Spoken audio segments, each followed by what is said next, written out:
കഴിഞ്ഞ മാസം 26-ാം തീയതി കുവൈറ്റിൽ പോയതാണ്. അവിടെ ഒരു പ്രഭാഷണം, അൽഹംദുലില്ലാഹ്, ഞാനവിടെ KMCC സംഘടിപ്പിച്ച ഒരു പരിപാടിയിൽ പങ്കെടുത്തിട്ട് ഞായറാഴ്ച വെളുപ്പിന് വരാൻ വേണ്ടി ഇരിക്കുമ്പോഴാണ് ശനിയാഴ്ച യുദ്ധം തുടങ്ങിയത്. എൻ്റെ പ്രിയപ്പെട്ടവർ, പിന്നെ നമുക്കറിയാം അങ്ങോട്ട് നടന്ന സംഭവങ്ങൾ, ഇന്നും നടന്നുകൊണ്ടിരിക്കുന്ന അവസ്ഥ എന്താണെന്ന്. നമ്മൾ പത്രങ്ങളിൽ വായിക്കുന്നതിനപ്പുറം ചില സത്യങ്ങളുണ്ട്. എൻ്റെ പ്രിയപ്പെട്ട അല്ലാഹു ലോകത്തിന് സമാധാനം നൽകി അനുഗ്രഹിക്കുമാറാകട്ടെ. സത്യം പറഞ്ഞാൽ അൽഹംദുലില്ലാഹ്, എനിക്കൊരു പഠിക്കാൻ പറ്റുന്ന ഒരു സമയമായിരുന്നു ഈ 11 ദിവസം. 10 ദിവസത്തോളം എനിക്ക് പഠിക്കാൻ റെസ്റ്റില്ലാതെ നടന്നിരുന്ന എനിക്ക് 10 ദിവസം നല്ല റെസ്റ്റ് കിട്ടി. എൻ്റെ പ്രിയപ്പെട്ട സഹോദരങ്ങളെ, പിന്നെ മനസ്സിലാക്കാൻ കഴിഞ്ഞ ഒരു കാര്യം, ഈ പ്രവാസികൾ ആരാണെന്ന്. ഇനി ഞാൻ അവരെ കുറിച്ചൊന്നും പറയൂല. പ്രവാസികളെ കുറിച്ച് പഠിക്കാൻ കഴിഞ്ഞു, ഇവരുടെ ജീവിതത്തെക്കുറിച്ച് നല്ലതുപോലെ പഠിക്കാൻ.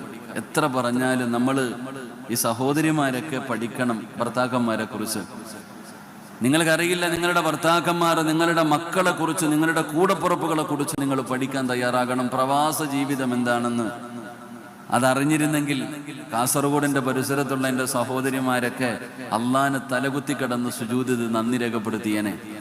ആ പാവപ്പെട്ടവരുടെ ജീവിതം എന്താണെന്ന് അവർക്ക് നേരം വെളുത്തു കഴിഞ്ഞാൽ, കാസർഗോഡുള്ള എൻ്റെ പ്രിയപ്പെട്ട സഹോദരിക്ക് നേരം വെളുത്തു കഴിഞ്ഞാൽ റമദാനിൻ്റെ 1 മുതൽ 10 വരെ ചിന്തിക്കുമ്പോൾ നമ്മളിങ്ങനെ പർച്ചേസ് നടക്കുക, ഓരോ കടകൾ കയറി ഇറങ്ങി ഇങ്ങനെ നടക്കാം.